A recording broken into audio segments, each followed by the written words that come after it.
Hello,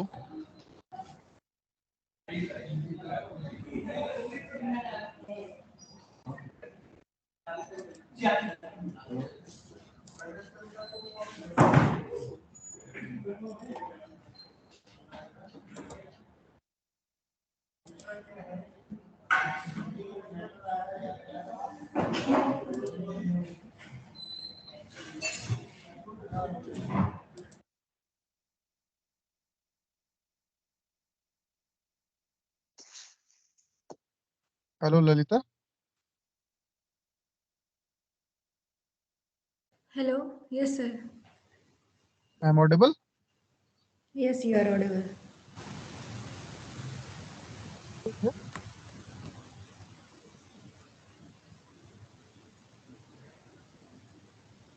Hello, sir. You are audible.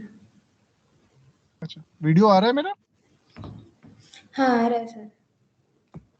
Thank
ठीक है, ये दो करके बूमर खुलवा दिए, खुलवा के शिपिंग बड़ी करना है। ठीक है, 8 हो गए बस, दो चार के। हाँ, और 8 पता नहीं कौन है। नहीं है, यहाँ नहीं है। यार में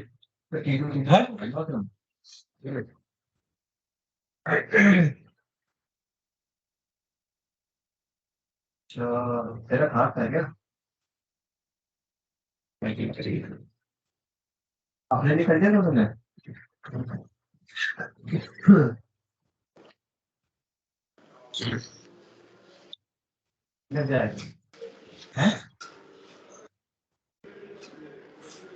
हाँ, मॉर्निंग में से लेंगे, हम शाम में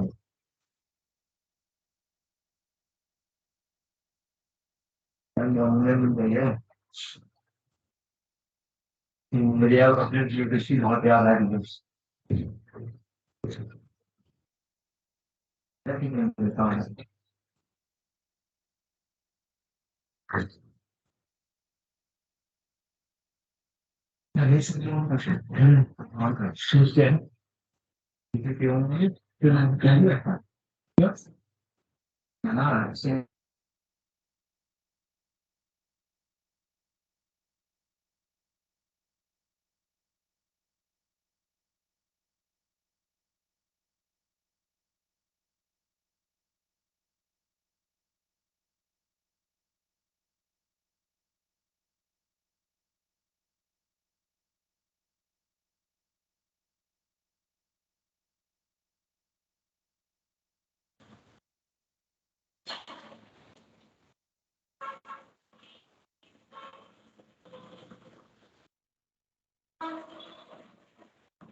Hello all, Ayush here from TAYM. Professor Marinos has joined, but he has some personal work, so he asked us for wait for 5 to 10 minutes. So as soon as he is back, we'll start our webinar.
ampak moraš vzeti pač nov Excel vzem, divača, KC. Hello everybody, I'm ready to start. Again, apologies for this, but the school bus just came. So the kids are inside and I'm ready for our presentation. Hello, Professor. Ayush here from TOM. Can I share my screen? Sir, am I audible to you? Sorry? I am audible.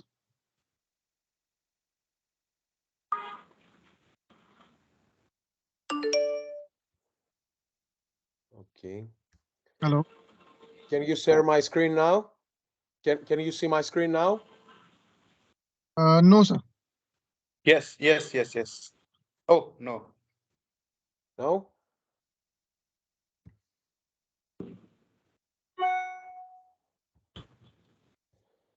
I believe now you should see my screen. Hello. Can you see now my screen right now or not? Yet no. Yet no. Okay, let's see what's happening. Screen, window, Hello. screen, share. Hello. Sir, I am audible. I cannot understand what you're saying. Sorry. Can you hear me? I can hear you. Yeah. Hi, sir. Ayush here from TOM, the present chair of TOM. First of all, I want to thank you for accepting our request for delivering today's webinar. Your screen is right now not shared, sir. So once you will share, we'll start our webinar.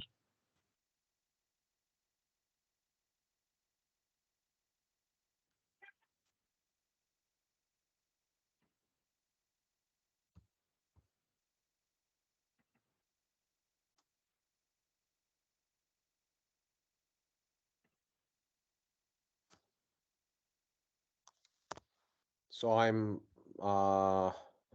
open share tray, desktop window, again, entire screen, share. I don't see why I cannot, you cannot see it. You still cannot see my screen? Okay, let me,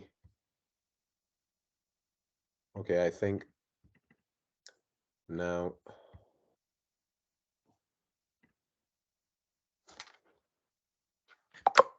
Okay.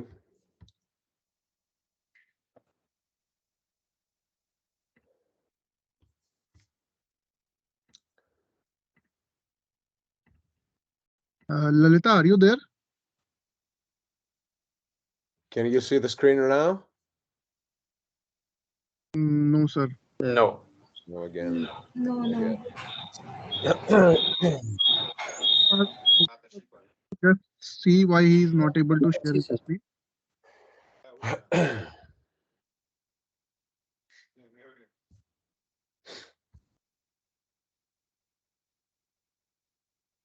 Okay.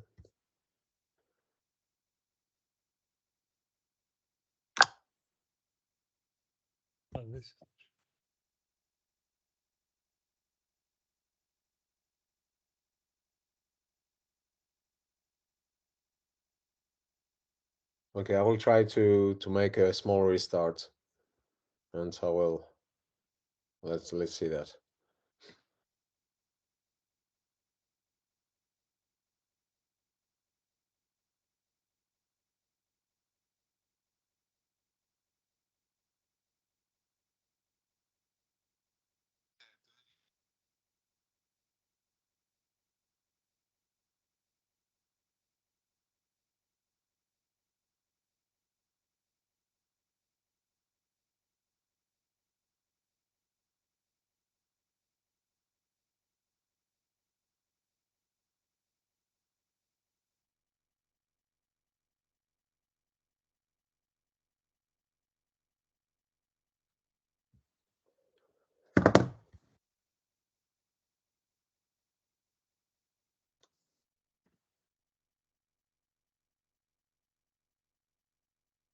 Go to security, privacy, screen recording to give permission start. Okay. Oh, security, privacy, screen recording. So we have asked our IT team also to see why there is a problem. So we'll update you as soon as We need permission to share. We need permission to share your screen. Go to security, privacy, screen recording. we have asked our IT team to just see on Okay. why the problem is. So we'll just update you in 2-3 minutes, sir. Thank you.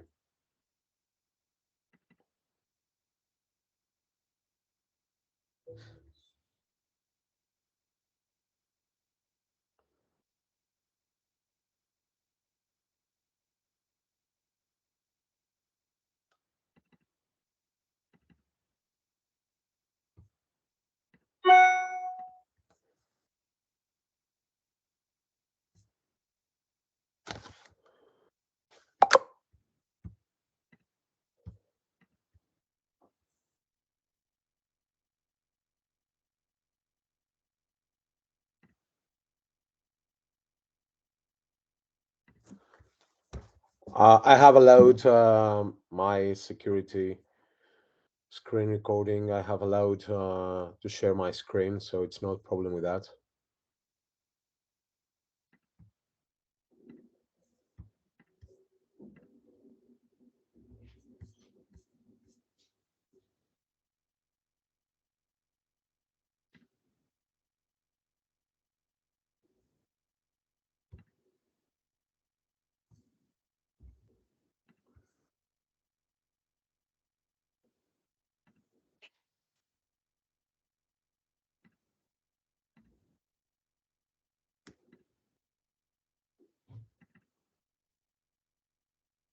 Hello?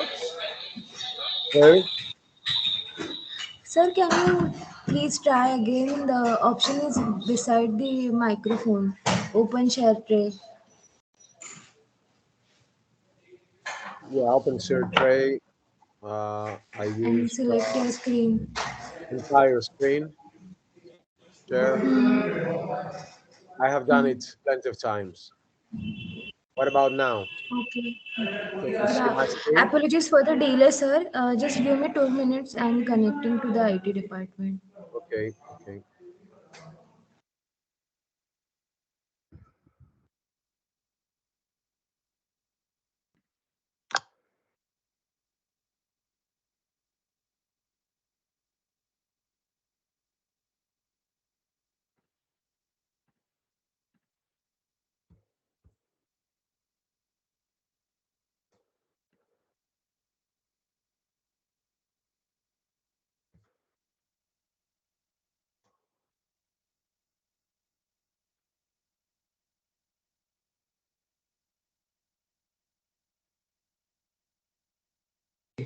Hello? Sir, we are trying to solve the problem. Please wait for a while.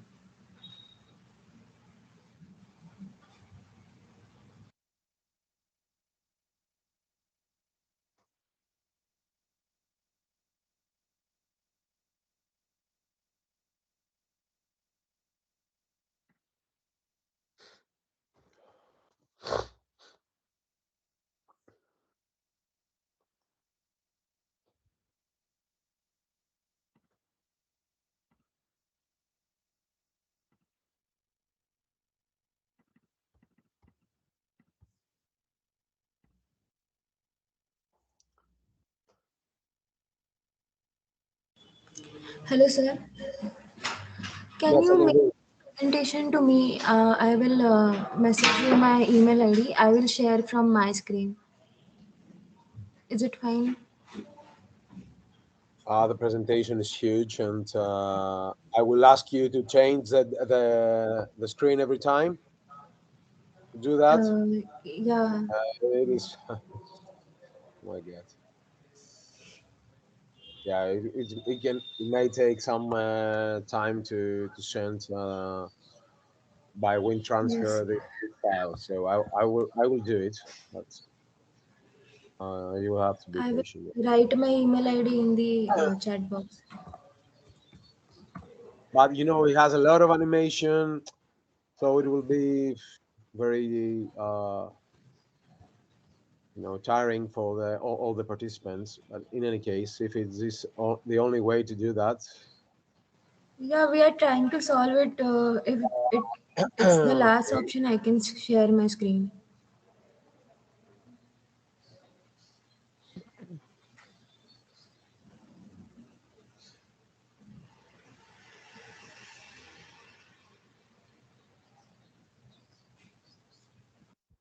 Can you write down the email so I can Yes, I send have. you It's in and the chat box. okay.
So I just sent you an email with my presentation through WeTransfer. I hope you Okay. Yes, you, I'll you can check. see that. I'll just check. Okay.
I hope my screen is visible.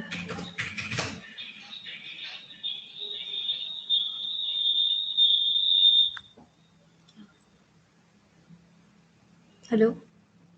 Yes, I can hear you. Yes. Can you see the presentation, sir? I can see presentation. Uh, the question now is how we're gonna give you the sign to click every time. Sir, you can just say me the next. I can change the slide. I will say next, please. Okay. Yes, yes, please. Thank Okay. you so much, sir. Okay. Just Start can you this, please mute your microphone? So Yes, okay. sir. yes. Respectful to you for accepting our So request. can you please go to my first screen of the presentation, and can you please mute all the microphones because it's very noisy and I cannot continue with this noise. Yes, yes. Just a second. So we see now my yeah, now we cannot see anything.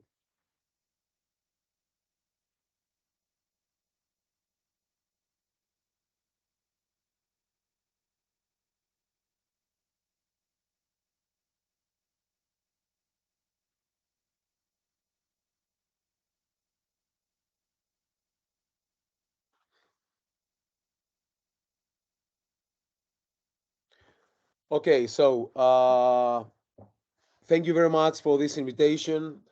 It's a great honor to be invited by the young group of the Tunnel Society of India. So I'm very honored, and I have selected a topic for you under my expertise and my experience. Uh, and this will be based on the geological evaluation for the geotechnical design of tunnels, with special emphasis to tunnel behavior appraisal. So I'm hearing my voice double time, so please can you all mute the microphone because this cannot work like that, I'm afraid. Because now we're sharing from India my screen, and if the microphones are open, then it will be a nightmare for everybody. So the title of the presentation is the geological appraisal towards the geotechnical design of tunnels. And here the special emphasis will be given in the tunnel behavior appraisal. And I will use experiences from 62 tunnels in northern Greece in an alpine environment. Before doing so, I would like to introduce myself. I'm an assistant professor of the National Technical University of Athens in the School of Civil Engineering, and I'm the president-elect of the International Association for Engineering Geology and the Environment. I'm teaching engineering geology, rock mechanics, and tunneling in postgraduate and graduate courses in NTUA in Athens. And also, I have the great also burden and pleasure to be the program chair of the WTC, the next World Tunneling Conference in Athens next May. I will conclude my presentation with this conference of ITA. Next, please.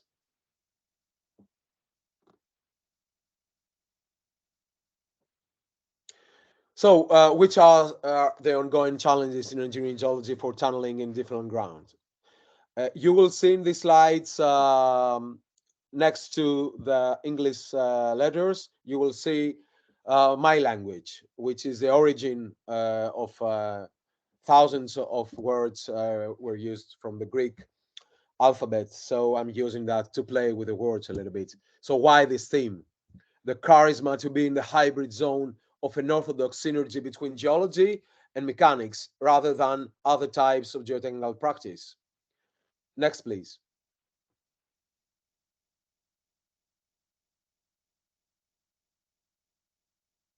The magic of prognosis by the stochastic organization of all the methods of geology and the diagnosis of geotechnical problems. Next, please.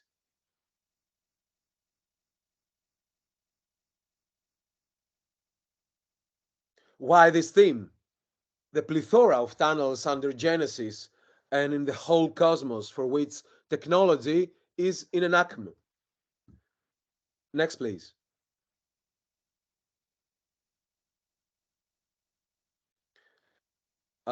So as you know, Carl Zaghi has quoted that tunneling is at the borderline between geology and engineering. So I will play with this borderline a lot in today in this presentation. And I will be using a lot of examples in tunneling in different geological environments to prove that. Then on the other hand, another quote, which is heavily based on the enduring geological uncertainty in tunneling, in the geotechnical design of tunnels. A tunnel is defined as an underground work at the one end of which an engineering heartbeats, and at the other one, a lawyer is rubbing up his hands. As you understand, this geology is translated, this uncertainty in geology is translated a lot of times into claims. Another, please.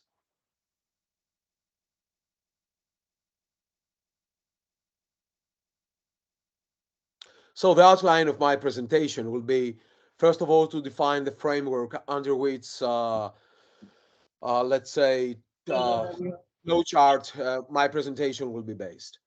Then I will focus on the tunnel and engineering geological appreciation and on the emphasis of the prediction of the tunnel behavior, the failure mechanism for the geotechnical design. So I will try to establish a more classified way to do that and how we can incorporate that in the geotechnical design rather than just put a number into GSI or an RMR or Q and say, okay, behind this number, we can conclude all the engineering geological information we have next to geological model, which is not, of course, a safe and competent now and sound geotechnical design in my view.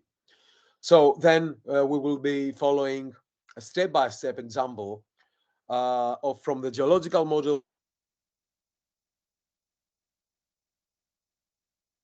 how we can link that with the immediate support measures, which is the output of any assessment in geotechnical design, of course, and I will conclude my presentation with some basic conclusions and discussion. Next, please.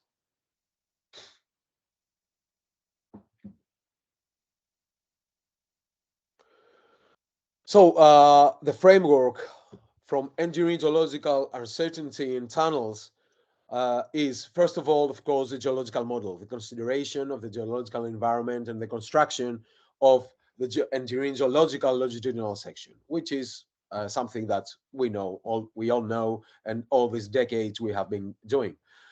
Then the identification of the ground mass types along the section to specify the engineering geological characteristics keys for the tunnel stability or instability.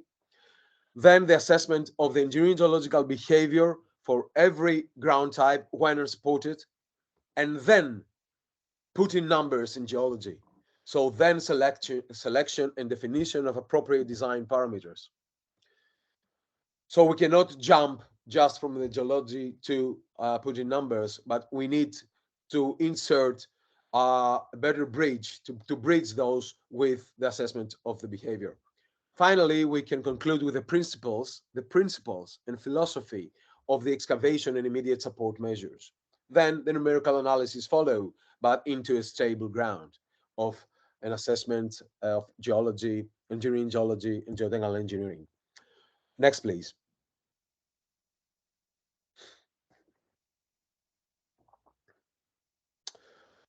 So here, what we have to do, what we have been doing in every geotechnical work, no, not just tunneling, is first of all to translate the geological from the geological model to the rock mass model to the scale of our project, and try to describe this material, this geological material, and its evolution to ground type, to properties, and according to the environment and stress and groundwater. Then next, please.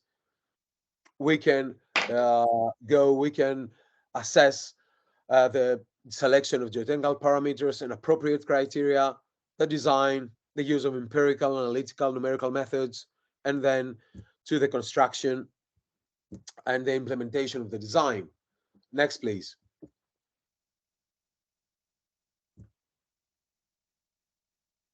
So here, what we have been missing is what about the assessment of how the ground works, how we can, let's say, together with a parameter, together with a rock mass classification value, together with some descriptions, we should definitely joining this information with classified tunnel behavior types. I'm not using the failure word. I'm using from tunnel behavior types because we may have some stability also.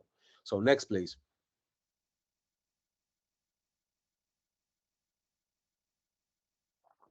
So I will be using these steps of the engineering geological evaluation towards the geotechnical design of tunnels.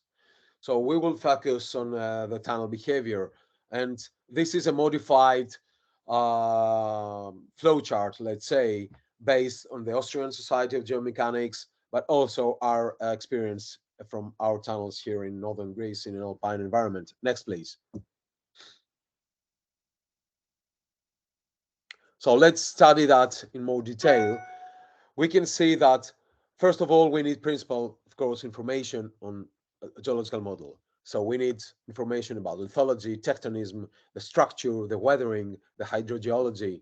And then we can absorb, we can just select, detect the basic principal geoengineering kits that characterizing the rock mass behavior or soil behavior and tunneling. Uh, then we can proceed to the definition of rock mass types or ground types, where if we're generally speaking, not only to the rock masses, but I will focus in rocks. So that's why I'm using the rock mass types here. Next, please. After the definition of the ground types, then we can, let's say, put, first of all, consider the tunnel geometry, the shape, the diameter, then the in situ stresses and hydrogeological regime, and then the rock mass properties, the intact rock itself, of course, properties, and the discontinuities. And then we can proceed to the definition of rock mass behavior types and tunneling. And then after defining how the ground works, if we have stress-induced problems or gravity-driven problems, structurally driven failures, then we can select the the appropriate design parameters for any kind of analysis we need, but based on this failure mechanism we have assessed. Then we can provide the principles of the temporary support measures, the type of support. Not detailed here analysis yet, but for every rock mass failure type, tunnel behavior type, then we can assess a range of tunnel support measures. This will be assessed, of course, here in our example, will be assessed for an ATM method, for conventional tunneling method in our experiences. But the same procedure should be assessed for TBM excavation and the selection of appropriate TBM when this is selected. Of course, then the next step is to proceed with the detailed numerical analysis on the behavior type and the appropriate selected design parameters. Then we can determine the excavation and support classes. We can translate that into time of costs, of time, and proceed with the constructing documents. Next, please.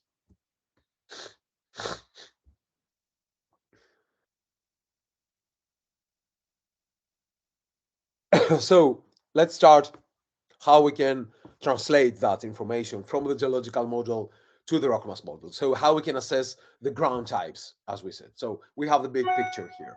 So we need to understand the history of the geological evolution in order to see the lithology, the tectonism, the weathering, the alteration, the groundwaters. So we need to understand this. Of course, this is the scale. So this is a very small scale. So we need a very, very detailed now view. Next, please. So what we need is to consider our material in the scale of our tunnel excavation.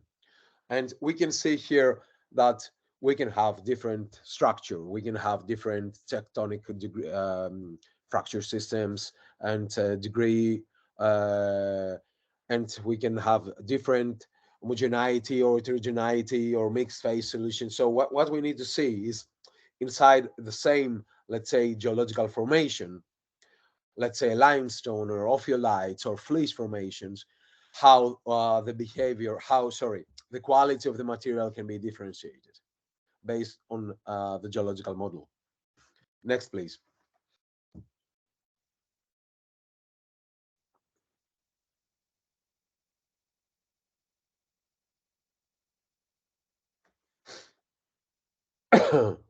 So the definition of the ground types here, since we are talking about rocks, it is based on the definition of the parameters strength and deformability that determine the behavior of the rock mass and influence the excavation method, the time, and the cost. So some of geomaterial with similar mechanical, physical, and hydraulic parameters, not necessarily, of course, of same lithologies. The number of these ground types depend, as you can understand, of on the in situ geological conditions, how complex our geological model is. Next, please.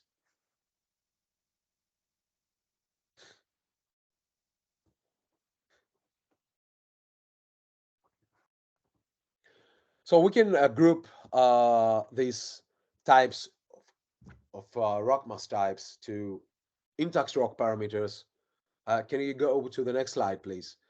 We have the intact rock parameters, we have the rock mass parameters, and we have, of course, the quality of discontinuities and the discontinuity parameters. So we definitely need to cover all these parameters, but then we need to understand how the ground works and select appropriate them, and also focus on our site investigation program into defining better what we need for our analysis, what is crucial for our problems in the tunnel we are designing. Next, please.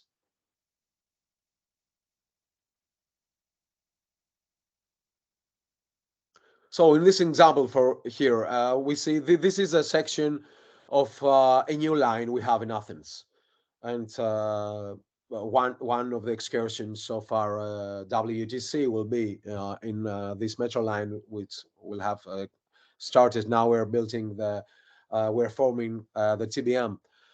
You can see here under Athens, a very ancient city, as you know, an ancient city. It has also a very complex geological environment. So you see a big black line, which is a big thrust, and we have two units: the upper unit of Athens schist and the lower unit of Athens schist. So we have a complex heterogeneity here of meta sandstones, meta siltstones, schists, black schists, and you can see here that they alternate not only lithologically, but also we have smaller tectonic nappes and thrusts within this shear zone. So we have a lot of different kinds of qualities. Next, please. So how we can define the rock mass types? Here, of course, we start from the geology. Here we have a lot of animation. So please, here, just clicking more frequent by your own. So we have the geological information. Then we have more the lithotypes, what prevails, the meta sandstone, which is a competent member, or the meta siltstone, which is the incompetent member. And then, okay, we can take samples from every material, every lithotype, and measure it in the laboratory just to obtain the intact rock parameter. Of course, here we need the overall rock mass strength to analyze if we will have problems of settlements or deformation in the tunnel. So we have to start from the intact rock, and then we have to degrade this strength using the empirical relation. So here, the Athens metro line, they are using the GSI, the Geological Strength Index program, for heterogeneous rock masses like fleece. Next, please. So we can see in different kind of sections of the tunnel, which are the ranges of the structure of the material, of the rock mass discontinuity quality, and then we can have a range of number in the of GSI value. But not only a number, we can have through these bubble charts also the structure, the different kinds of qualities we have. But if we want to use this number in any kind of analysis for homogeneous, for isotropical behavior, then we can use it in the Hook and Brown failure criteria we will see afterwards. Next, please. So here we're using a rock mass classification and GSI here. We have our laboratory tests from dozens of samples of different kind of lithologies. And so we have a range of GSI values for rock masses evaluated along the project, along this section. Then we have the intact rock parameters of sigma CI, of MI, of deformation modulus of intact rock, also the modulus ratio. And then next, please.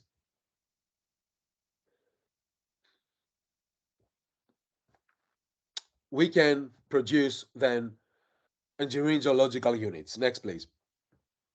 You can see that now our cross section, it is translated into a geotechnical section, engineering geological geotechnical section. So every color here has a description of rock mass quality with a number, with a geotechnical classification system. Here the company uses a GSI, and of course laboratory tests from in situ, from intact rock properties. So we and descriptions of course of rock joints, etc. So every unit here has its description, but also some numbers behind it that we're going to use in the geotechnical design. Next, please. Of course, the definition of a ground type depends heavily on the scale of the project. So what we are going to characterize here depends heavily on how big is our tunnel. So we can have a small tunnel, and the scale of the rock mass that's going to carry the loads after our excavation can contain very few joints. So we can consider an intact rock or a single joint or sparsely rock joint, so a blocky rock mass. But if we have a very large cavern, a very large tunnel, a very large opening, underground opening, then the rock mass can include weaker elements, more joints, more faults. So it can be assumed more isotropical, more fractured, very blocky, and then can behave isotropically. Next, please.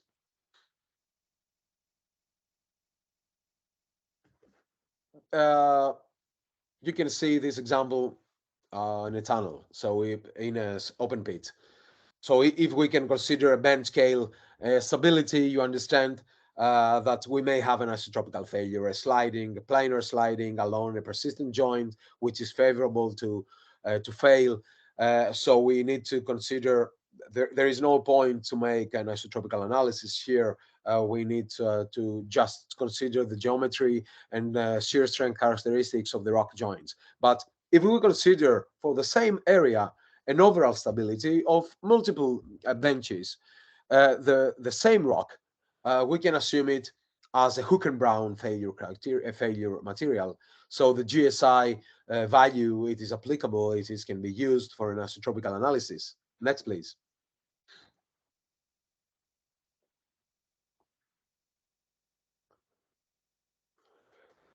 So empirical relations for the calculation of rock mass parameters using geotechnical classifications.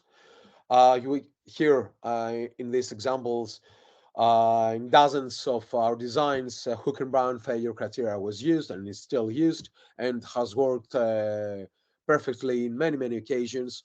And that's why we continue using that. And you see these transfer equations, including GSI, sigma CI, MI, and the disturbance factor. If we want to make such an analysis, if we have assessed this kind of behavior material. Next, please.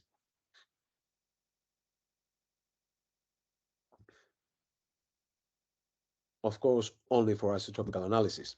Next, please.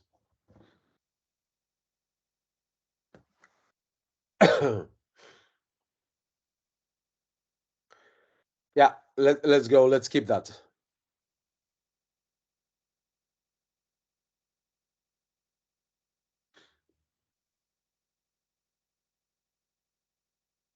So you can see here some usual projections.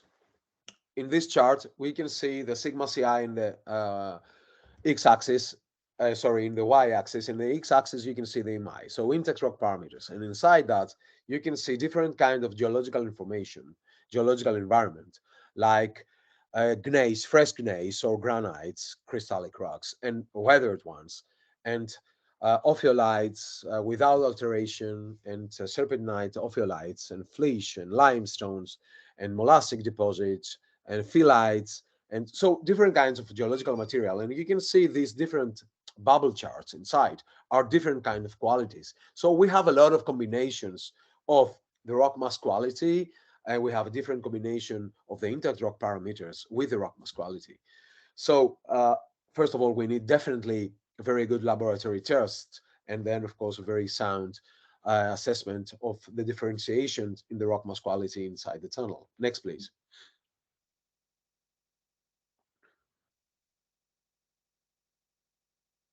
Again, here for different kind of rocks, you can see the ranges of sigma ci and mi, just to highlight the necessity of laboratory work into detecting the particularities for every area we are designing our tunnel, and not just taking some few samples and going to the literature to select the appropriate values. Next, please. The deformation modulus, again, we're using many times empirical relations to assess them, and different kinds of equations here from the literature. Next, please.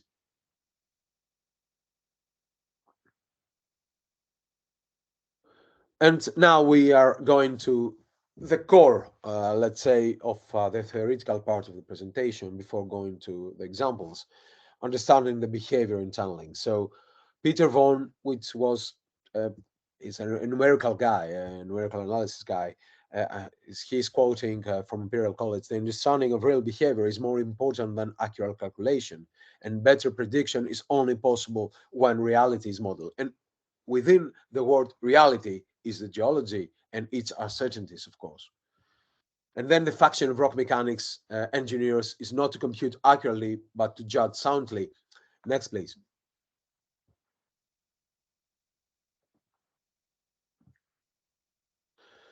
So the tunnel excavations, is we're going to the tunnel excavation with the tunnel assessment, behavior assessment. We need to set, first of all, the basis of our excavation methods, which will be conventional tunneling here. Next, please.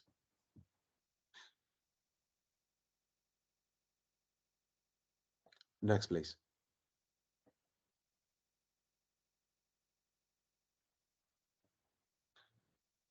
And here, in these examples, in this experience, we are using top heading and bench excavation.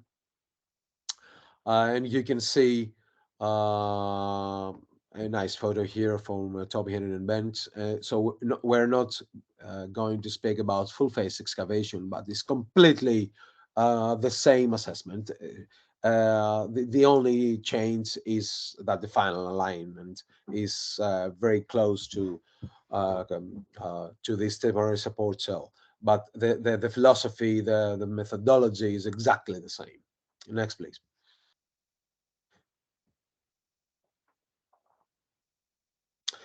So we will be speaking, of course, for tunnel behavior, but also what we need to think afterwards is, of course, the selection of the support measures. So the range, the type of support measures in order to face this tunnel behavior. So you all know that. No need to specify these. Next, please.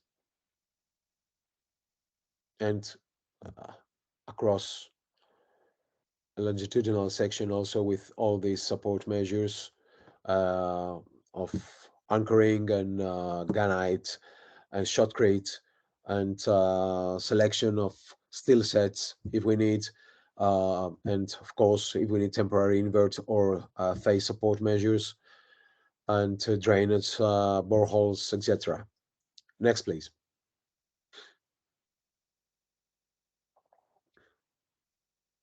So now I need to focus on why it is important in the design to highlight the behavior and tunneling. Yes, it is clear why we understand how is the behavior, but how we should put that classified in a table, in our table with the parameters. First of all, we need to have a table with ground type and across the tunnel how this ground type will behave before putting any numbers on that.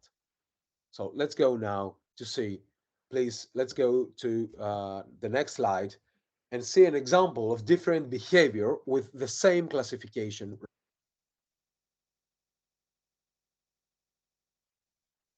A fractured rock mass with poor discontinuity surface conditions, slick inside, let's say, surfaces, under low tunnel cover.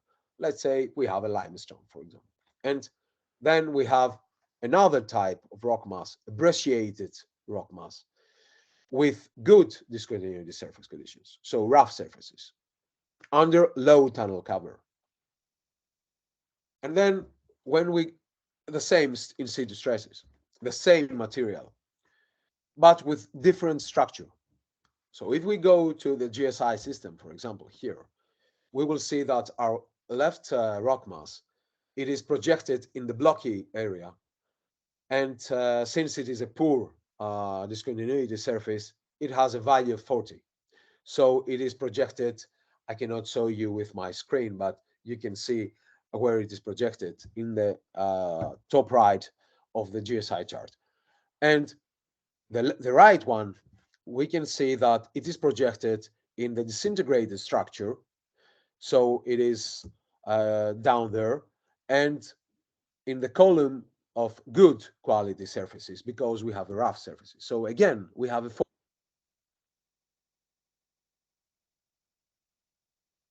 same type of rock, so same equal intact rock parameters.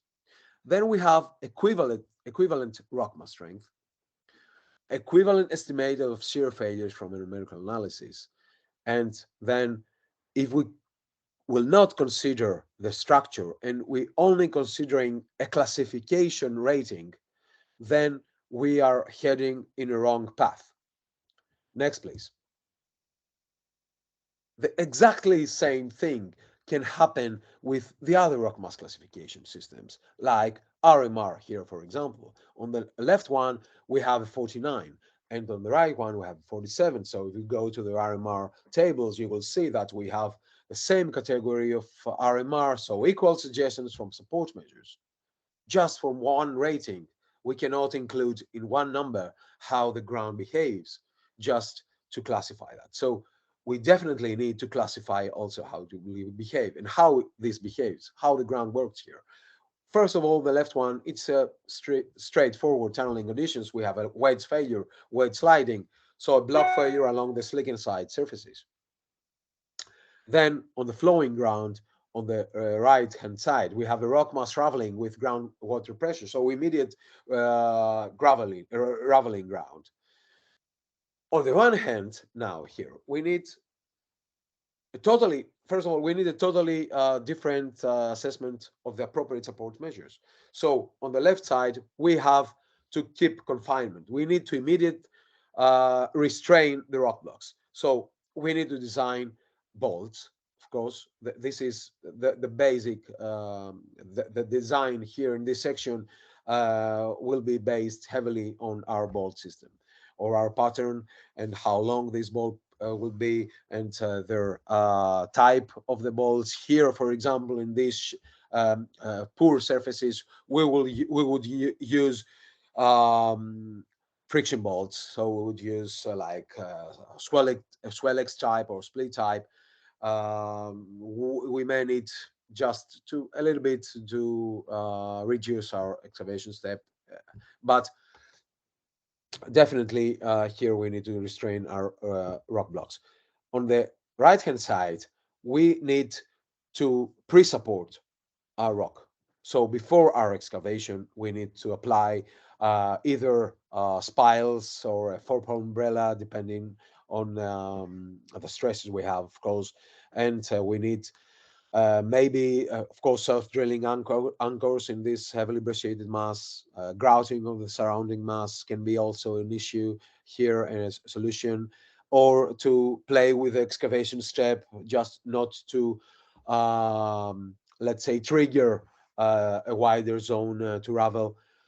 So it is pretty straightforward here that we cannot lie only with the classification value. They heavily help us either to select a support system like RMR and Q, and they help us towards using numerical analysis and the strength parameters if we're using the Hook and Brown and GSI. But first, before doing so, we need to assess the rock mass behavior. Next, please.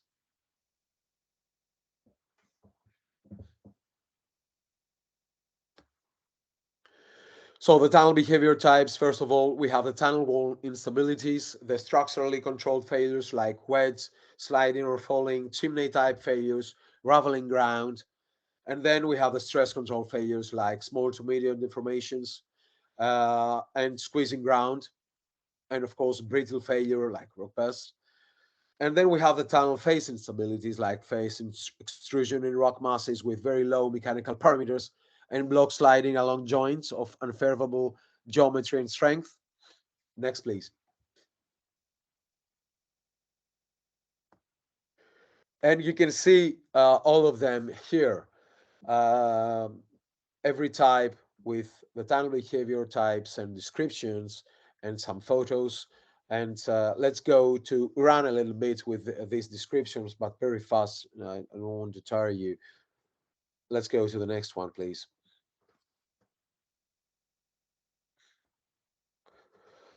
So first of all, we have a stable ground, of course, but then we may have a brittle failure, so very hard rock under very high large overburden, few joints, very locked stresses, so brittle failure spalling we may have here. And then we have the wedge failure. So according to the geometry of the joint sets, and here the ratio of the rock mass strength to the in situ stresses is pretty high, so we don't expect any deformations. Then we may have a more fractured rock mass, but with some structure to bridge an overbreak of a tunnel. So we have a chimney type failure. Rock mass can maintain sometimes its structure and can, due to some interlocking, can bridge eventually. Here we the lateral confinement also plays significant role in order to minimize the extent of this overbreak. Another one, please.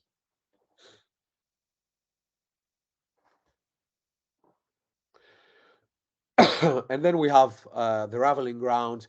The rock mass is brecciated, disintegrated with practically zero cohesion, and depending on the interrock interlocking, without infilling or with infilling, we may have the generation immediately of this raveling. If we have water, we have also flowing ground, then we have to control also and extrude this groundwater from our tunnel excavation. Then we go to the shear failures around the tunnel, so deformations, and where we can have a low ratio of uniaxial compressive strength of the rock mass, which we can evaluate from the Hook and Brown failure criteria to the in situ stresses. Here, it's between 0.3 to 0.45.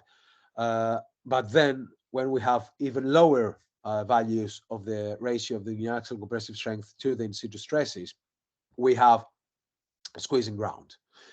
And then we can have a swelling ground if we have minerals that consist of swelling minerals, monomilanites, smectite, anhydrite, which can swell and deform under groundwater presence. And then we can have anisotropical, of course, deformation depending on the geometry of persistent, very weak bedding planes or schistose planes that they are dipping towards our tunnel. Next, please.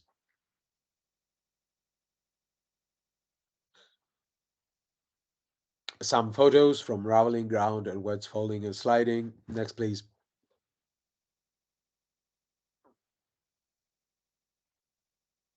Chimney type failures.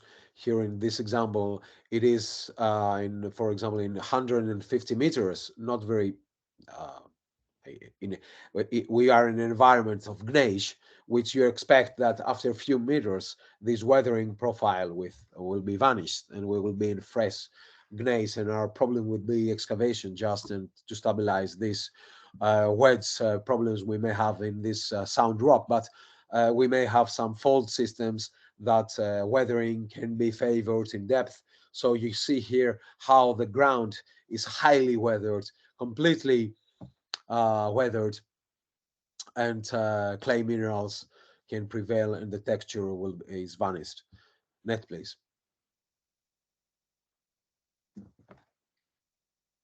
Squeezing ground, overstressed still sets, and of course the characteristics photo from experience under 1,200 meters, graphited schists, very low GSI, very high overburden, so very low sigma cm 2p 2 in situ stresses. Next, please.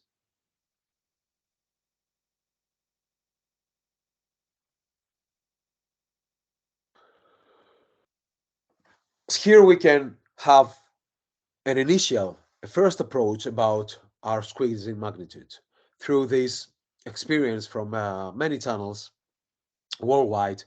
We can predict the magnitude of the strains. You can see five districts here, five zones.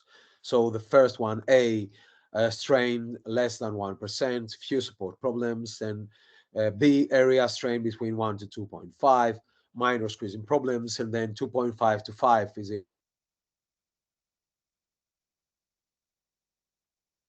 10% of strain, and then extreme squeezing problems over than 10%.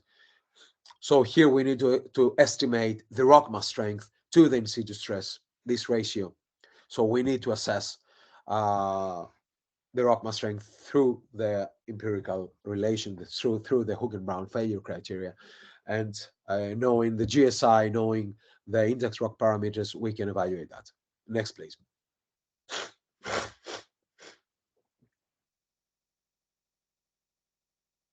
And this diagram has been produced, as you may have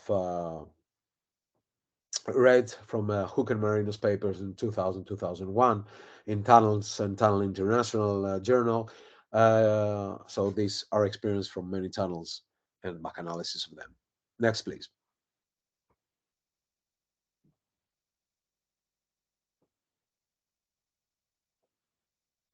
So how you can assess the rock mass behavior in tunneling?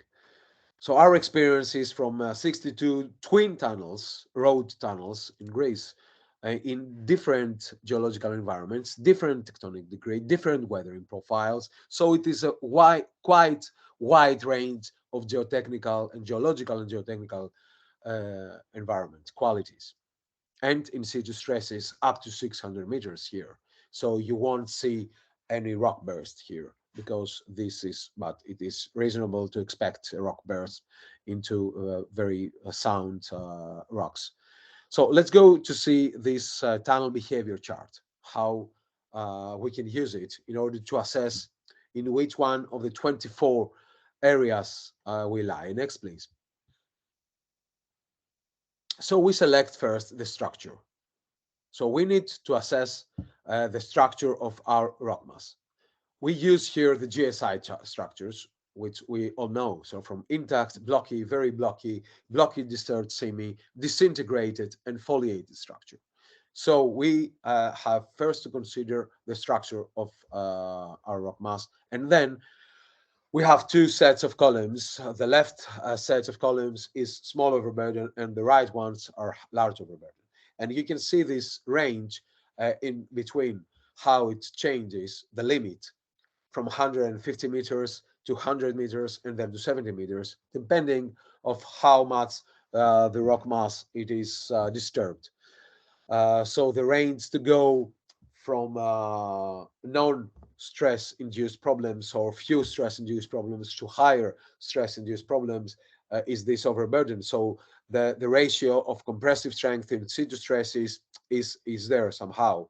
And then for gravity-driven problems, when you go deeper, you have higher lateral confinement. So you may have, for example, a raveling ground in very close to the surface. But when you go deeper, this fracture rock mass has some lateral confinement, so you don't get to have these overbreaks in full, and your rock mass breaks, and so you may have chimney type failures in these cases.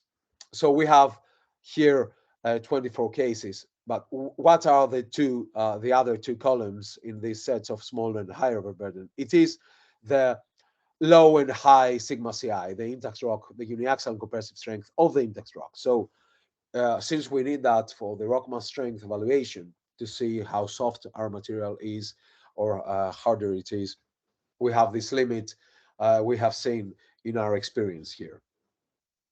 Next, please.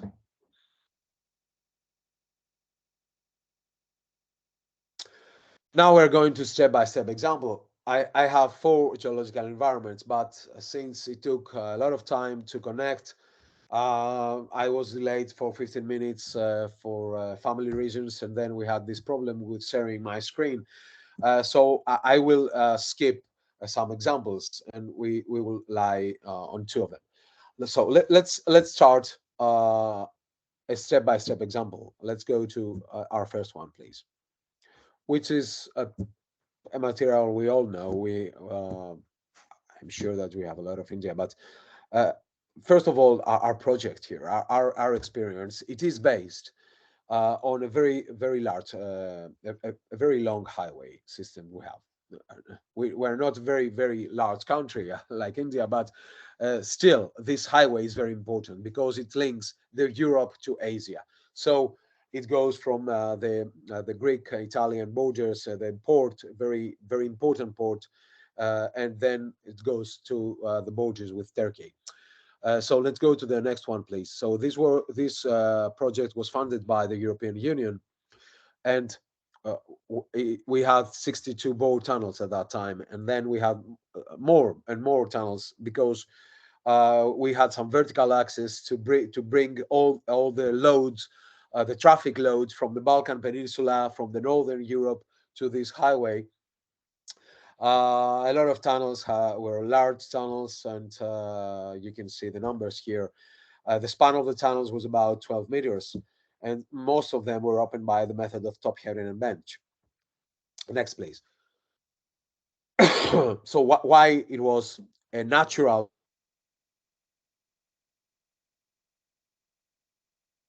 in Greece? We don't have just beaches, and actually, we most of our peninsula it is mountainous. Let's go to the next one, please.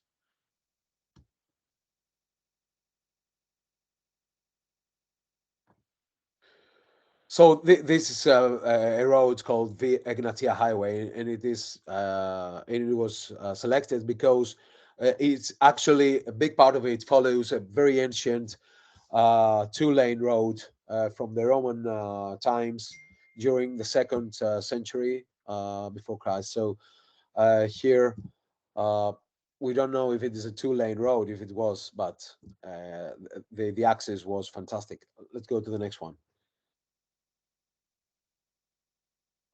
So again, why it was very important, a huge experience for us, because this east-west direction of the highway crosses perpendicularly to our geotectonic units. So all these numbers you see in this figure, all these colors you see in this figure are different geological formations. So we cross it perpendicularly. So we have tunneling experience in all kinds of rocks.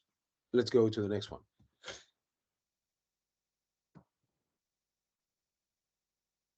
Yeah, let's go to the next one, please. And with my team, when I did my research in TUA, getting my PhD, we built a tunnel information analysis system. Let's go to the next one. So we have a very big data here of information having to do with the designs from the first time, from the first day starting the design of the tunnel to the cost, the final cost after the construction of the tunnel. Let's go to the next one. We have incorporated data from borehole, from mapping, from laboratory tests, from all the in situ stress tests, and then we have excavation. We have design of 62 tunnels of different companies, of different rocks, different methodologies. So hundreds of tunnel excavation categories for different combination of stresses, of rock mass qualities. Uh, Design and construction, so prediction and as-built data, and final cost. Next one, please.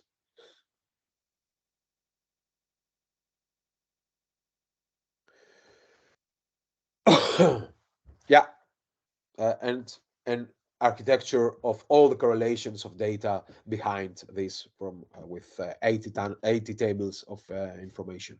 Let's go to the next one, please.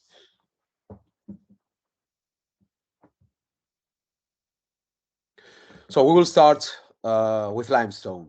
Let's go and see our experience here in the limestone. Yes, a material which is not difficult to excavate, a material that has a very good strength. Let's go to the next one. And we expect very good behavior. Yeah, we now we have a lot of animation. So just let's go to the next one. What yeah okay excuse me about that. Let's go to the previous one just to show that we're going to run our assessment, not the next one, the previous one, uh before going, yeah, this one, before just putting the geology and any number. We have the geological conditions, the bar, beneath that we have the rock mass type. So the geotectonic unit or the geological unit, you can call it as you want, or ground type.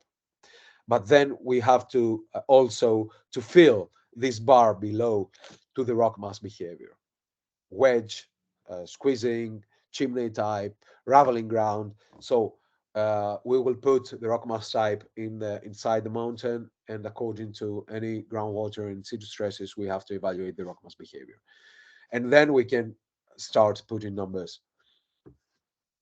Let's go to the next one, please.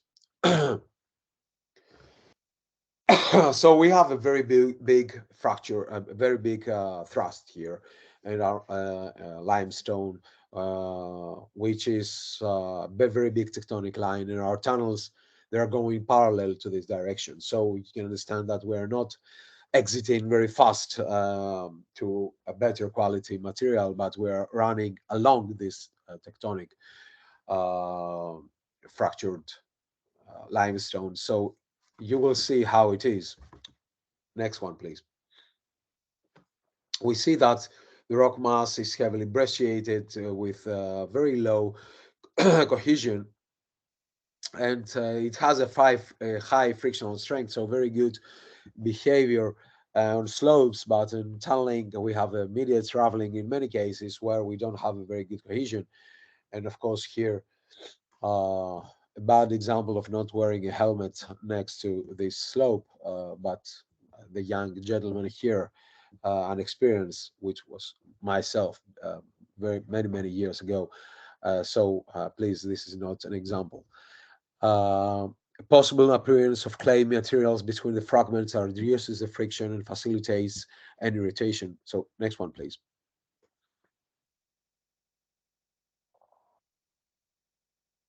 So we see here we have a sugar cube texture of material, a brecciated limestone tunnel face with good interlocking, and you see the foundation zone of this support cell can be problematic. Next one, please. So in some cases where you have very good interlocking, you may have stability, but in other cases, or where you don't have a very good lateral confinement, you have a problem. So here it is a geological strength index for limestone rock mass. So it is not that if you use the basic chart, you will have different values. you can have the same values, but these, let's say, charts, specific charts for different kind of location, they help you, if you don't have experience in geological material, to select the type. So they have predefined the possible type of material, heterogeneous or not, if they alternate with, let's say, shales or siltstones or not, or they have cherts between them, and then how fractured they are, if they are folded or not, if they are brecciated or not. So we have predefined some types here. So you can be assessed to select what you see, the type, easier, rather than going in blind. So it helps you. It have the geological logic behind. It facilitates not to lose the geological information by adding small numbers in order to evaluate one specific number. So let's see some types and some examples we have selected. Next one, please.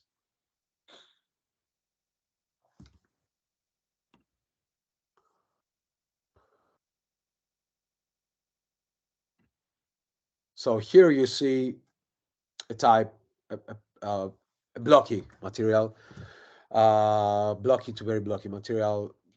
You see the ranges of GSI, but we will see how this behaves. Next one, please.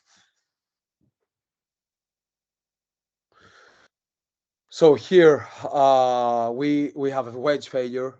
Next one, please.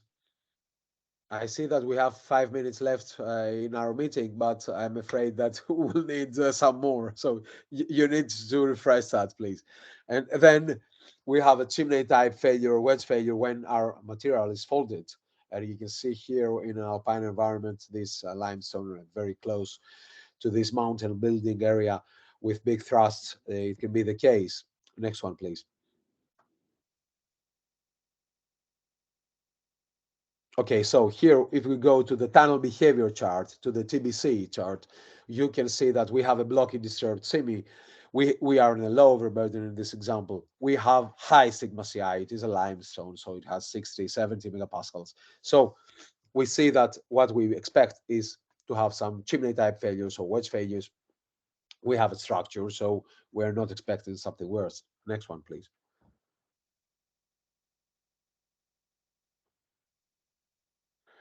Then we have the brecciated material. Next, please.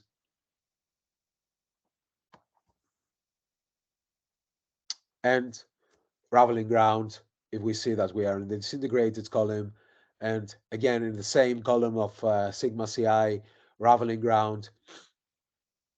Next one, please.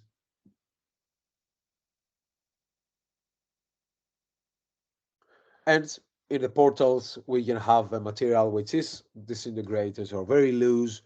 It can have some structures, but since it is an open structure and we have some infilling clay filling in within these structures, then we have blocks which they cannot interlock together. So we have a very loose structure here in our portals. Next one. So we have a raveling ground as well. So we have the loads here. So we need definitely some four-pole umbrella. So we can put now different kind of rock mass types. Let's just put some clicks here in the animation, please. And we have the tunnel type, and then below, for every tunnel type, we have the rock mass behavior. So then we can see, according to this rock mass behavior, how we proceed to our design, which will be the next part of my presentation, but after the next example, which will be in fleece environment. So as you know, fleece, if we go to the next slide, we are in an environment. First of all, fleece, as you know, is not a rock, it's a formation. So we have rhythmic alternations of sandstone and pilitic layers. So a competent and incompetent member. Let's go to the next one. Yeah. And we have a material which is associated with orogenesis. And since it ends the cycle of sedimentation and of a basin before the paroxysm folding process. So we have heterogeneous rock mass. depending on the participation of the stronger member or the weaker member, and then how much disturbed it is according to this tectonic evolution of every basin. We have the different rock mass type. So in this stretch of a tunnel, uh, about 500 meters, you can see 6 rock mass types. So the color, the light brown color, it is a sandstone, and the gray color is a siltstone. And you see, in some cases, we may have a moderately disturbed rock mass with inclined, not folded. In some other cases, we can have a strongly disturbed folded rock mass on the right side. But uh, in a shear zone, in a fold, we can have a tectonically deformed, intensively faulted, some cases almost a chaotic structure, strongly foliated in some others. So we can have in this environment 6 types. Next one.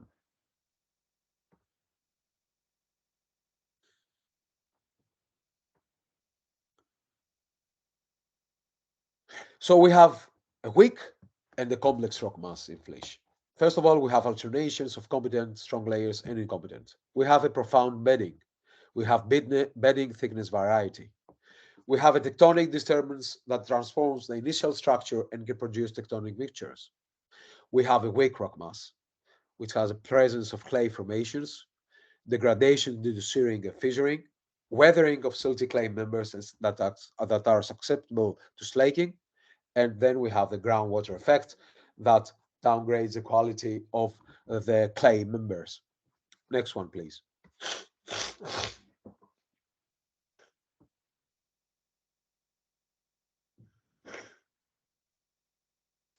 So in this 3D block diagram, you can see that we are in a thrust of one fleece up on the other. So we have a severe tectonic disturbance here. We have a major tectonic line, but then we have some satellite thrusts. So when we appreciate the rock mass type here, the qualities here, we say, okay, how much sandstone it has inside, if it has a structure or not, if it is a potato floater inside or not, if it has persistent the good member or not, and how much foliated is the structure, and how if it is the blockiness is lost.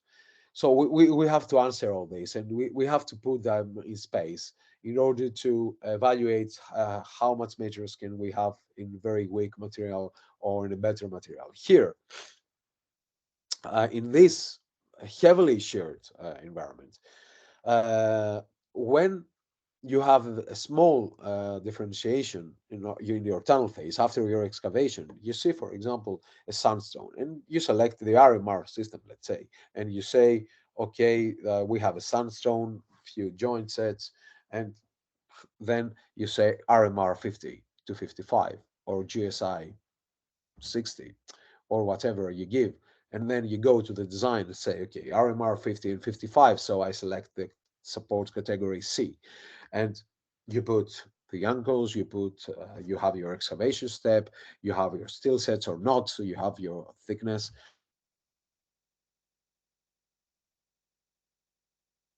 And in your next excavation, you get a completely different material. And this sandstone you saw in your top heading, so it's a small scale. Please, let's keep let's keep, yeah. You have in this case a floater, so the material which carries the loads above the sandstone, it's a completely different material. So you have to consider the geological model here before seeing the scale of the top heading of your material and ground type. So you have to see and construct these 3D block diagrams. Let's go to the next one, please.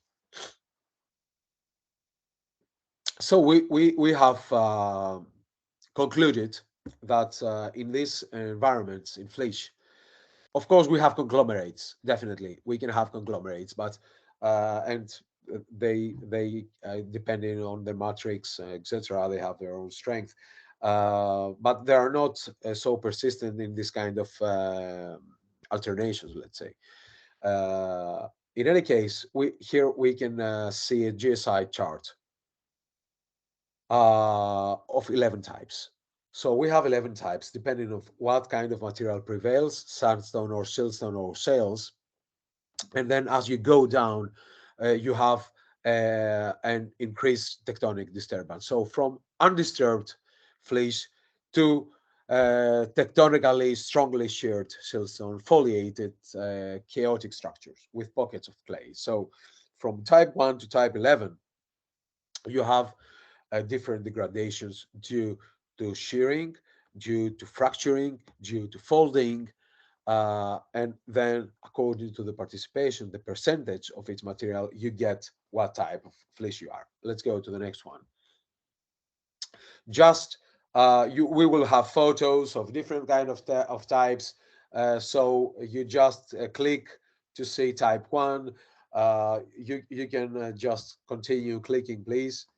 Type 2, here siltstone prevails, undisturbed structures, moderately disturbed sandstones with thin films of interlation, type 3, then 50-50%. Oh, sorry, type 4 was before, we skipped that. Type 6 here, siltstone with interlation, with sandstone interlayers. Next one, we see the folding, 50-50% of sandstone and siltstone. And then siltstone here prevails 70 to 80%. And then we have below the brecciated rock mass, which is a strong material from sandstone in order to give this kind of brittle behavior. And then the plastic deformations, almost a chaotic structure. You see the next one, which here any brittle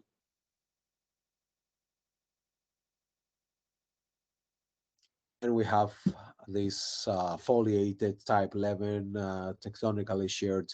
The blockiness is lost here. So let's go to the next slides, please. If you want to use this number, you need to and this table here for every fleece type, the GSI, sigma CI, MI, the deformation modulus of intercrock, and then the equivalent if you are going to the ARIS data of the rock science suite, and you're gonna put this input, and you're gonna use you're gonna have these exports of cohesion, friction angle, or uniaxial compressive strength of the rock mass and deformation modulus. You have to consider an isotropical behavior or and any kind of more distinct analysis. You can use it accordingly. Of course, here it is extremely difficult to take an example from intact rock when we are talking about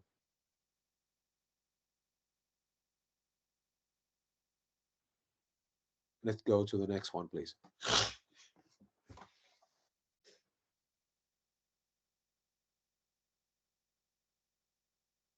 So let's see some types and some examples and some experiences here. Let's go to a section of a tunnel with 4 types. Please next. So we have a folded rock mass, but here in this section, as we see that it is horizontal planes before it's syncline within the rock, we see a section which we may have part of our tunnel in this kind of structure. So according to the directions and the geometry of the joint sets of the bedding, we may have wedge instabilities or even stable conditions. Next one. Then when we have the same formations after its folding, we can have consistent sliding. Yeah, let's go to the next one. Yeah. So we can have persistent wedge failures, sliding of wedges or from your face or from your tunnel peripheries. So next one. Then when you have a very, very thick, this is a picture of what I was saying before. When you have a weak member that is persistent, then we have anisotropical failures. Let's go to the next one, please.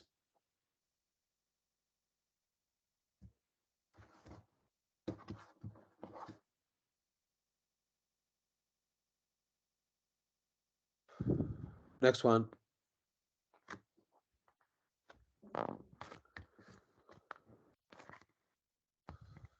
So we have anisotropical failures. Yeah, we have a problem here with how when you click and you share your screen, it's not always so fast. So we are losing time when I say so.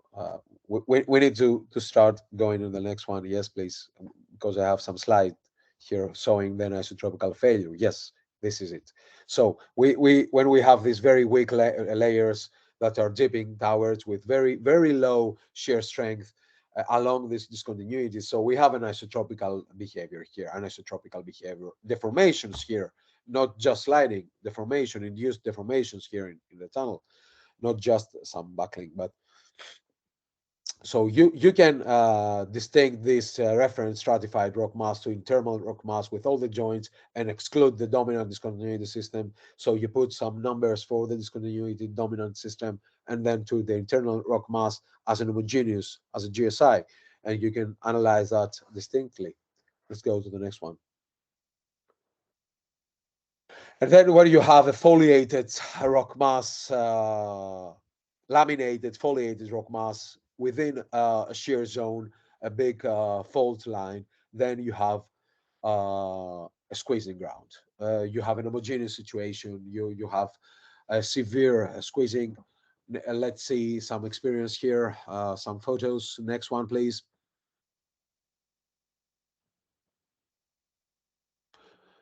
So you see that in this type 10, for example, of rock mass in fleece, you see in this chart that if we put numbers to that, from our experience, in 50 meters depth, we can have, we can be the border of zone A and zone B, two minor squeezing problems. In 100 meters, we can be in the edge of severe squeezing problems, very severe squeezing problems. And then to 200 meters and 500 meters, then we can have very severe to extreme squeezing problems. And you can see here still set bedding, Sotcree failure in the invert area, or still set yielding due to overstress tunnel support sections. Next one, please.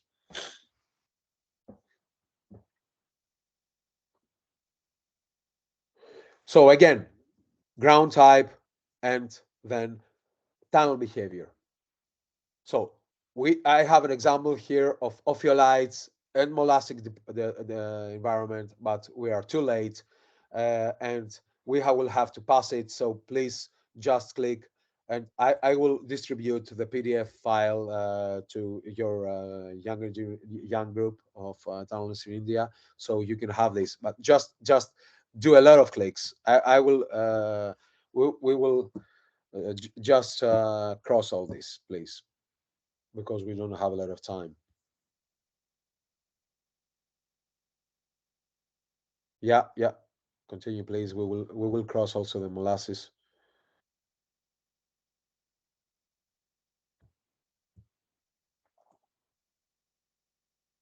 Yes, please.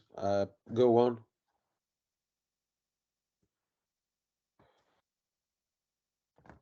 Okay. Let's go. Let's go a little bit back. One more, please. One more, please. Yeah.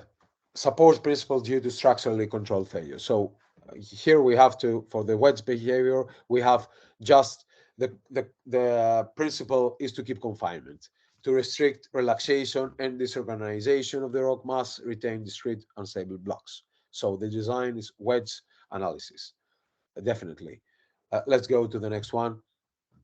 So we need the geometry, very good geometry of the joint systems.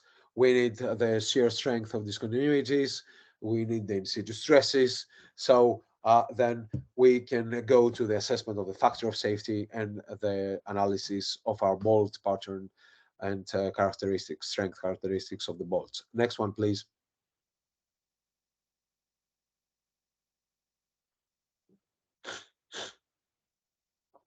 Yeah, here is the identification of the discontinuity sets. Next one, please. The shear strength following. The next one, please. All this analysis from estimation, the shear strength of the joints, either by the shear box or by using empirical relations here of Barton and This. Next one, please.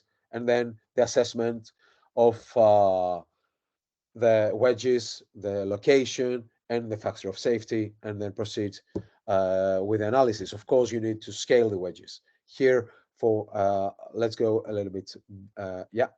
Or here is a support example of very light support category in this kind of environment. You can see the excavation step can be 3 to 4 meters, the rock bolt patterns very sparse, just a very thin shotcrete just to seal and protect the siltstone layers from slaking and to keep some blocks not to lose the arch. Let's go to the next one, please. And in the portals, we may need in some low overburden, in some fracture zones, we may need to, for these chimney type failures, to apply spiling, to make a smaller excavation step, to keep confinement and control the wider gravity failures. So apart from application of shotcrete and bolts, light steel sets may be also necessary here. Next one, please.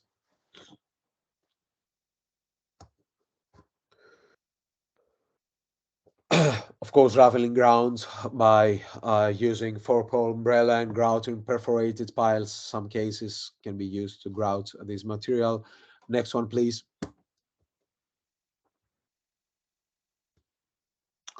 And support principles in squeezing ground, we can go either to a heavy support, a rigid support cell, a heavy cell by thick shotcrete of 50, 60 centimeters, of face support measures of 4-pole umbrella, fiberglass, temporary inverts, definitely, and then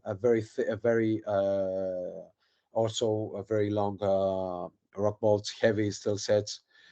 And then we can go another one.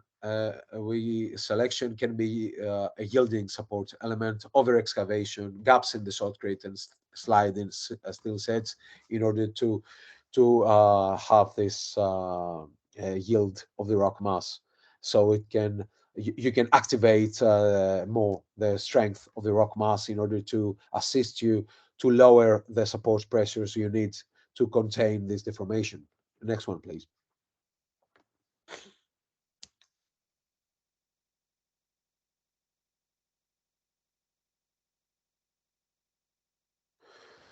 Yeah, also very fast closure of the final alignment can be a solution here for the heavy shell.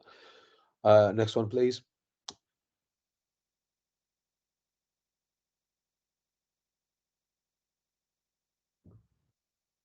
Yeah, this is a typical support for weak rock masses, 4-pole umbrella, fiberglass nails at the excavation phase, full bonded anchors, heb type or 4-bar lattice girder, thick layer of shotcrete, temporary inverts, micropiles at the foundation area can also be a case. Next one, please.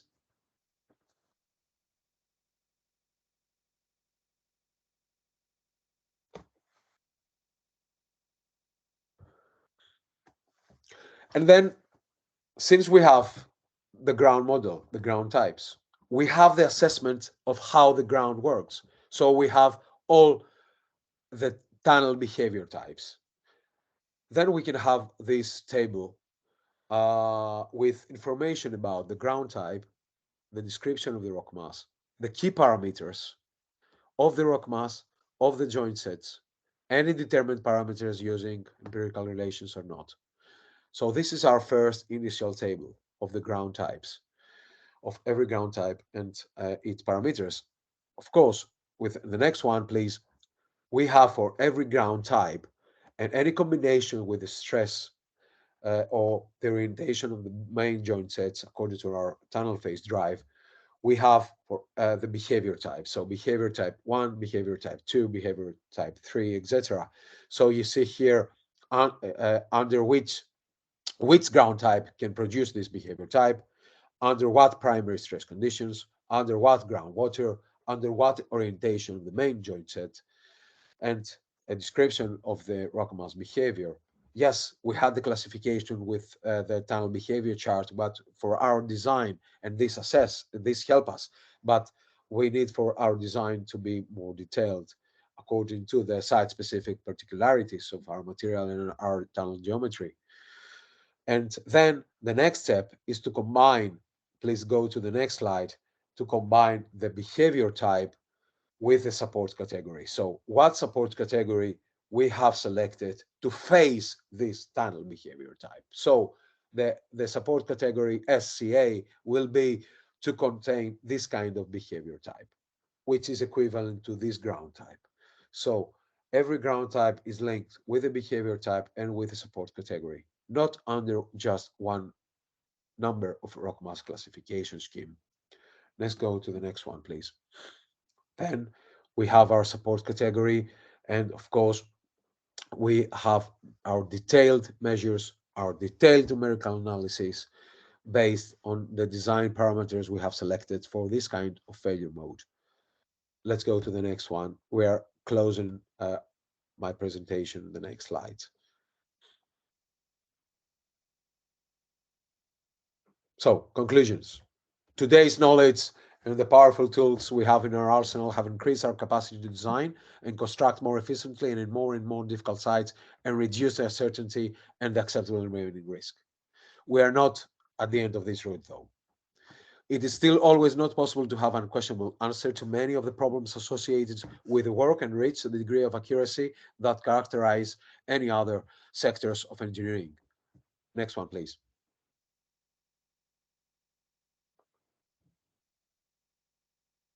This is due to many parameters, the spatial distribution of the geomaterials with uncertain or fuzzy margins, dependency of the geological evolution, the big numbers of parameters with a broad dispersion of values, often for the same geomaterial, difficult to test many times.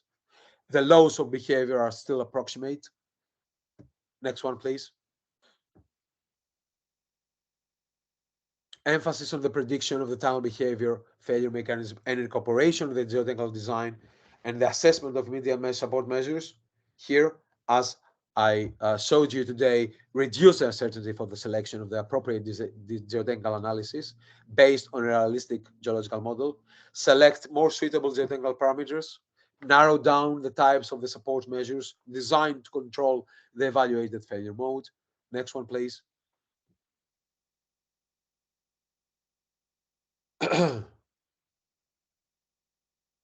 It is then obvious why the geological judgment for understanding the behavior must be always present and why it is so important. Next one, please.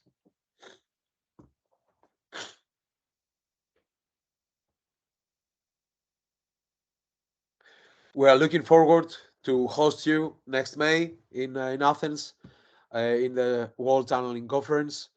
The title of our conference is Expanding Underground Knowledge and Passion to Make a Positive Impact on the World. At this time, we are finalizing the revisions, because the revision phase has already passed. So all the acceptance of the papers will be given till the end of the month. The next one, please. And all these publications will be open access to the systems, the platforms. And you can see here our tunnels in Greece. We are not a very big country, but we are tunnelers. So we are looking forward to share your experience, our experience, and to meet you in Athens. And of course, the next one I will give a nice closure of my presentation. The next slide. And thank you very much for your attention today and your patience with these difficulties we had, not with our connections, but with sharing my screen. So looking forward to host you in Athens next May. Thank you very much for your attention. Thank you, Professor Marino. I'm extremely sorry for the technical glitch we had today. I think this is the first time we had some kind of a technical glitch, and we'll try to resolve this issue in the coming webinars. Once again, I am very thankful to Professor Marino for sharing the wonderful presentation with us. If you have any query, you can just ask Professor Marino here, or you can just drop your questions on the chat box. We will share it with the professor, and he will get back to you. So if anybody has any question, you are free to ask Professor about your query.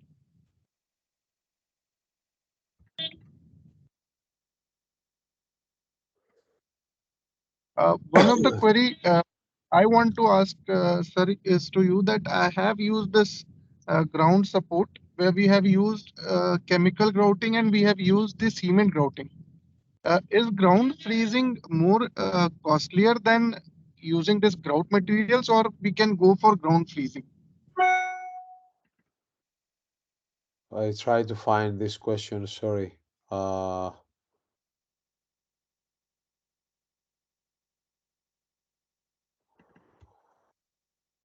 I cannot see in the chat room, but so you don't have this. You have it in somewhere else.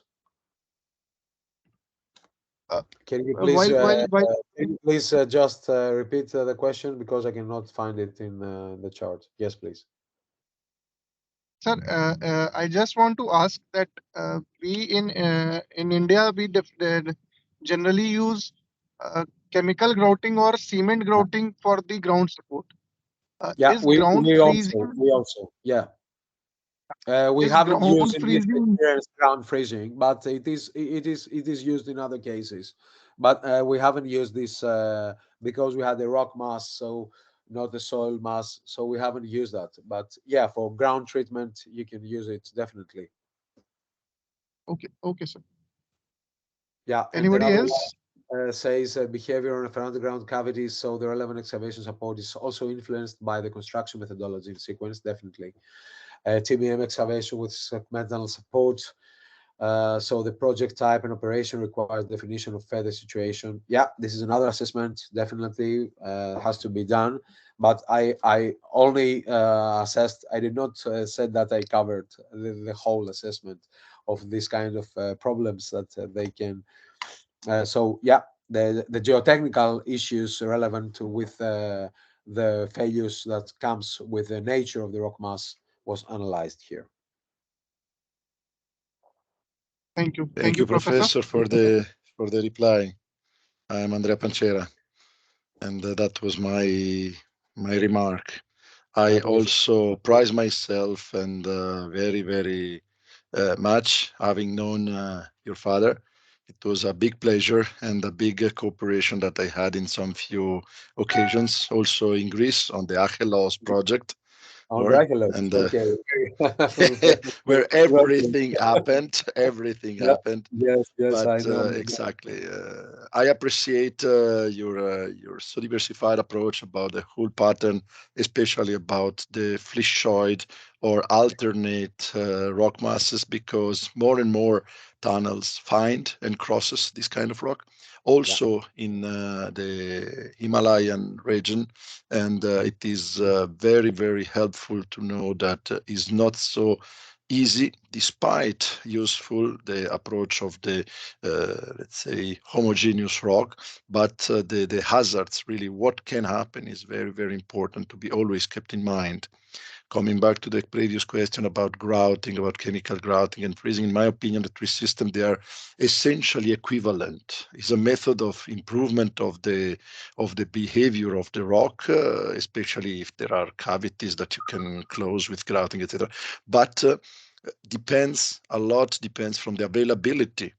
Maybe chemicals are not available. Maybe freezing is not really the best possibility because there is no energy for to freeze for so long time, and there is no water, or there is too much flowing water. So chemicals might be better than cement. So this, in my opinion, going into the details, that your general approach is maybe yet, because of missing time, it is the subject of a whole 2 or 3 years of courses. Cannot enter in that you're right. detail about the whole consolidation. Or Definitely. thank you for your remarks also about my Thank you, approach. Or thank you very much for your attention and your comments. In both squeezing and swelling ground conditions, tunnel size, decreases, and especially in swelling ground conditions, most of the problems arise in the bottom of the tunnel. So we have a heave in many cases. So you need to complete definitely the invert there. And squeezing depends. So if it is isotropical and isotropical.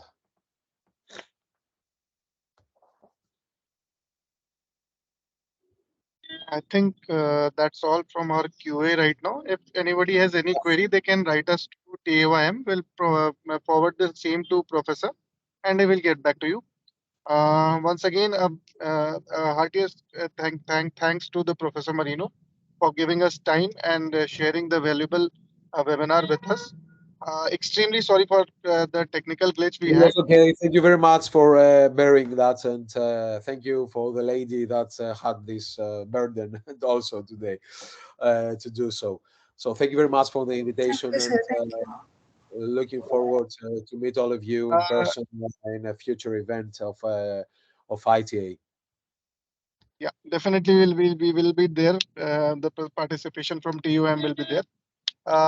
Or to all the participants, we'll share the webinar presented here on our YouTube page. And for the latest update, you can be in touch with our WhatsApp group. And please do try to renew your membership if your membership is about to expire.